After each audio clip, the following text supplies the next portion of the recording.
ವಿದ್ಯಾರ್ಥಿಗಳು ನಮ್ ಗುರುಗಳ ಬಾಯಲ್ಲಿ ಹೇಗಾದ್ರೂ ಕನ್ನಡ ಪದವನ್ನ ತರಿಸಬಾರದು, ಇಂಗ್ಲಿಷ್ ಪದವನ್ನು ತರಿಸಬೇಕು ಅಂತ ಹೇಳಿ ಬಹಳಷ್ಟು ಪ್ರಯತ್ನಗಳನ್ನ ಅವ್ರು ಮಾಡ್ತಾರೆ. ಅವಾಗ ಯಾವುದೇ ಪ್ರಯತ್ನ ಕೂಡ ಯಶಸ್ವಿ ಆಗಿರಲ್ಲ. ಒಂದು ಪ್ರಯತ್ನವನ್ನ ಹಮ್ಮಿಕೊಂಡಾಗ ಇದು ಖಂಡಿತವಾಗಿ ಯಶಸ್ವಿ ಆಗೇ ಆಗುತ್ತೆ ಅಂತ ಹೇಳಿ ನಂಬಿಕೆ ಇಟ್ಕೊಂಡು ಆ ಪ್ರಯತ್ನವನ್ನ ಹಮ್ಮಿಕೊಂಡಿರ್ತಾರೆ. ಆ ಪ್ರಯತ್ನ ಯಾವುದು ಅಂದ್ರೆ, ಈ ಮಧ್ಯಾಹ್ನದ ಊಟಕ್ಕೆ ಕುವೆಂಪು ಹೊರಗೆ ತೆರಳಿರುವಾಗ ಈ ತರಗತಿಯಲ್ಲಿರುವಂತ ಎಲ್ಲಾ ಲೈಟ್ಸ್ ಗಳನ್ನ ಆನ್ ಮಾಡಿ ಕೂತಿರ್ತಾರಂತೆ. ಲೈಟ್ಸ್ ಆಫ್ ಮಾಡು ಅನ್ನೋದು ಇಂಗ್ಲಿಷ್ ಪದ ಆಗುತ್ತೆ, ಲೈಟ್ಸ್ ಯಾರು ಹಚ್ಚಿದೀರಿ ಅನ್ನೋ ಒಂದು ಪದಾನು ಇಂಗ್ಲಿಷ್ ಆಗುತ್ತೆ. ಇಂಗ್ಲಿಷ್ ತರಿಸ್ತೀವಿ ಇವ್ರ ಬಾಯಲ್ಲಿ ಅಂತ ಹೇಳಿ ಅವ್ರು ಕುತೂಹಲದಿಂದ ಶಾಂತ ರೀತಿಯಿಂದ ಎಲ್ಲಾ ವಿದ್ಯಾರ್ಥಿಗಳು ತರಗತಿಯಲ್ಲಿ ಕೂತಿರ್ತಾರೆ. ಆಗ ಕುವೆಂಪು ಮಧ್ಯಾಹ್ನದ ಊಟ ಮುಗಿಸಿ ಬರ್ತಾರಂತೆ ತರಗತಿಗೆ. ಬಂದು ಈ ಎಲ್ಲಾ ಲೈಟ್ಸ್ ಗಳನ್ನ ಆನ್ ಆಗಿರೋದು ನೋಡ್ತಾರೆ. ಲೈಟ್ಸ್ ಯಾರು ಹಚ್ಚಿದ್ರು ಅಂತ ಕೇಳ್ಬೇಕಲ್ಲ, ಇಂಗ್ಲಿಷೇ ಆಗತ್ತದು.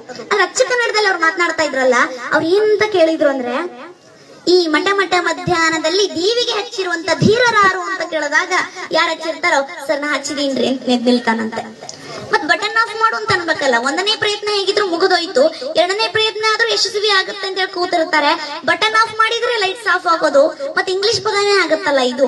ಅವಾಗ ಏನ್ ಹೇಳ್ತಾರೆ ಅಂದ್ರೆ, ಎಲೆ ಅಧಮ ಅದುಮು ಆ ಗುಂಡಿಯನ್ನು ಅಂತ ಹೇಳಿದ್ರಂತೆ. ಏನಪ್ಪಾ ಅಂದ್ರೆ, ಅಧಮ ಅಂದ್ರೆ ದಡ್ಡ, ಈ ಅದುಮು ಅಂದ್ರೆ ಒತ್ತು, ಗುಂಡಿ ಅಂದ್ರೆ ಬಟನ್ ಅಂತ. ಎಲೆ ಅಧಮ ಅದುಮು ಆ ಗುಂಡಿಯನ್ನು ಅಂತ ಹೇಳಿದ್ರಂತೆ. ಅವಾಗ ವಿದ್ಯಾರ್ಥಿಗಳಿಗನ್ಸುತ್ತೆ, ನಮ್ ಗುರುಗಳೇ ಕನ್ನಡದ ಮೇಲೆ ಇಷ್ಟ ಅಭಿಮಾನ ಪಡುವಾಗ ನಾವ್ಯಾಕ್ರಿ ಸುಮ್ಬಿಡ್ಬೇಕು, ನಾವು ಕೂಡ ಕನ್ನಡವನ್ನ